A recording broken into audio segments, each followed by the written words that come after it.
Singh's a connection between all of us Sikh men.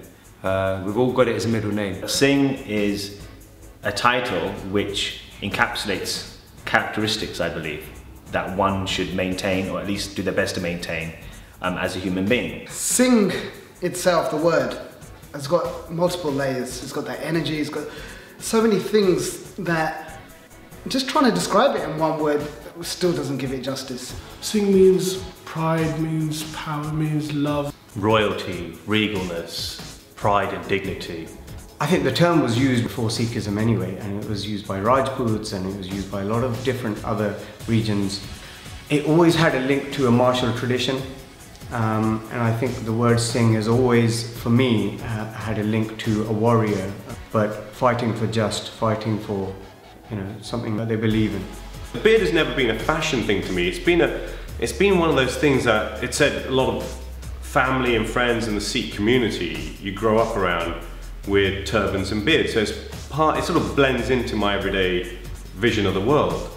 And it has to be said that people of my age, sort of second generation born here British Indian Sikhs, as young men growing up and having a turban and a beard was challenging. It wasn't fashionable, it wasn't trendy. Some of the earliest memories I got is at school. I was in a predominantly white school. I was the only guy in the whole school with a turban. I got bullied a lot actually, but that was always quite a character defining aspect of having something on my head and something on my face that my friends didn't have. Now it's not a big deal having a turban and a beard, but back then it used to be. And I imagine people before me had it even worse, but it made me who I am. My turban makes me feel special. Often the beard is likened to the mane of a lion, and the turban is the crown, resembling royalty. It's the uniform you've been given from birth, this long hair, this long unshorn hair, and the turban's there just to conceal that and keep that all in check, so to speak. I think it's the root of my identity. It's the root of the Sikh identity. Identity is expression for me. I think it's a form of who you are. When you lose your identity, I feel you lose yourself. I think when you start to have the identity that you're comfortable with, that's when you're comfortable with yourself. For me, this unique identity of having a turban beard is everything for my career. It's the reason why I stood out out of all the competition that I've had, and just generally in the fashion world, in the fashion industry. So I got an email and it said, would you be involved in the Singh Project? And it was the word "the" that stuck out to me. It sounded so official, it sounded so like a one-time thing. Well, I went home running. I took all the clothes out of my wardrobe. Like, I'm gonna wear that, I'm gonna wear that, should I wear that, or should I wear that? And then finally came up with a dress, came here, brought a few props, obviously swords, and took a picture with a sword and myself. Working with Amit and Naroop, I know the work they produce is fantastic. When they announced the Singh Project, I thought this is going to be amazing. I remember coming up to the shoot, I was excited. I knew it was going to be something big and something special. And I never worked at Amit and Naroop before, so I was really excited to see the work that they come out with, because I was already a huge fan of the photography work. So knowing that I'm a part of the photography work now is humbling. I was nervous. I was with my dad. My dad was part of the project. He was annoyed of travelling up here in the middle of London in traffic hour. But I was nervous, you don't know what to expect. I've never done this sort of stuff before, like modelling and stuff, not really what I do. When you're involved in a project like this, there's a certain part of you that you need to get it perfect. So I was a bit nervous about how I was going to come across, what I was going to wear to the T, because if these pictures were going to be that great, which I thought they were going to be, then they're going to be around for a long time. So if you're not wearing the right clothing for that one moment, or you don't look the right way, or your moustache ain't the right curl, then these things are going to haunt me. Everyone was impressed. Everyone loved it. Everyone couldn't believe how amazing it looked. I mean, from the details to the attention with the eyes.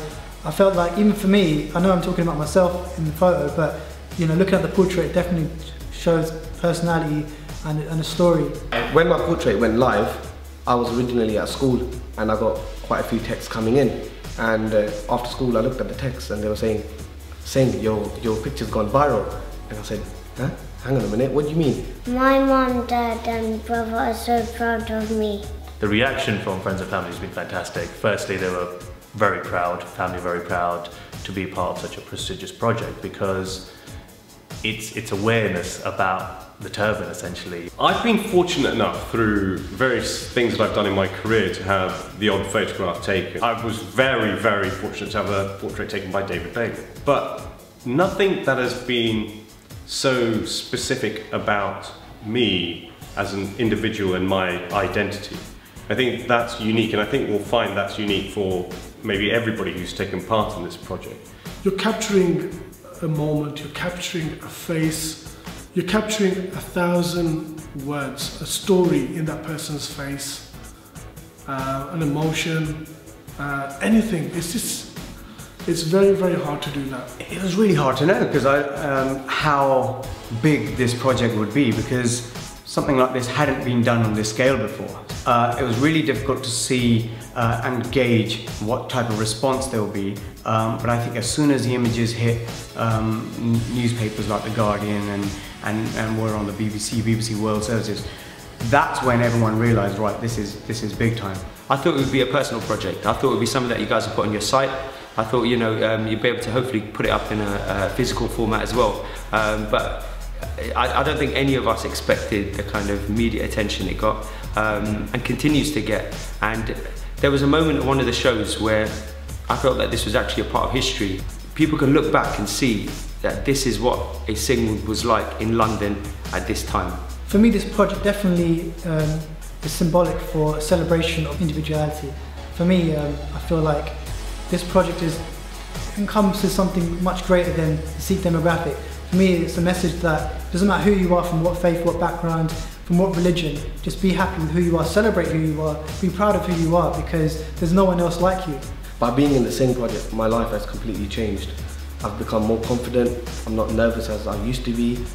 I can speak in front of quite a few people, and it's led me on to doing quite a few things since Singh Project. When I go to the temple, everybody wants to have a picture of me and I'm famous. The thing I was most excited about the Singh Project is the understanding that it creates, or it gives people the opportunity to understand what it means to have a certain physical appearance, or why Sikhs dress a certain way and why they have that appearance. And I think understanding is at the basis of all relationships. When I came and met you guys, my expectations of this project were that you were pulling together a group of photographs, but then when your vision has materialized, how powerful it's been, how much coverage it's got, how many people it's got talking, how much inspiration it's provided. But at a point, especially in the UK, where there's a huge debate about cultures, immigration, the value that different people and identities bring to the country, and it's being played out in our political conversations at the moment. This has reinforced, I think, to people beyond those who've taken part in this project, that there is this huge community of Sikhs that are part of the fabric of British society now. And despite the fact that they wear a turban and have a beard, they all look so different, yet so much part of British culture. And I think that was unexpected. That's a message that's coming loud and clear through this collection of amazing portraits, and as well as becoming a fantastic piece of art. So I think my expectations were dwarfed, and have been, and will probably continue to be, by what this project has achieved and will continue to achieve.